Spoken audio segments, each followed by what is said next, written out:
neerzink. Man priklauso avansas. Iš kalėjimo buvo paleistas buvęs banko investicijų departamento vadovas Valdas Bičkus. Bičkus buvo nuteistas 6 metams laisvės atėmimo, paaiškėjus, kad iš banko dingo daugiau kaip 300 milijonų litų. Tai ką, į laisvę paleido? Į nelaisvę paleido. Sveikas. Labas. Tai tu... Turi tos pinigus?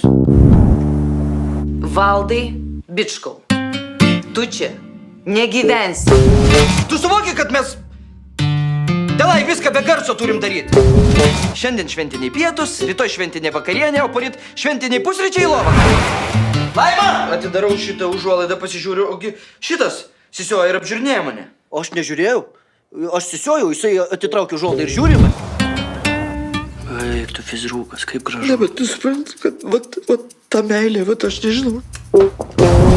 Įdomu, ką Laima Bičkuvienė Tarailinė pasirinks. Ar Bičku, ar Tarailą? Laimodė.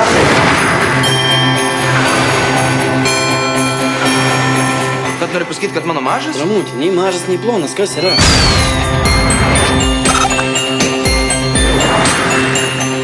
O tu žinai, per kiek tu nubėgi 100 metrų? Mano tapkis, dabar mes su Ramučiu. Para. Ir toliau nieko nemačiau. Prisiekiu. Daug dar pažiūrėt, ką? Laima!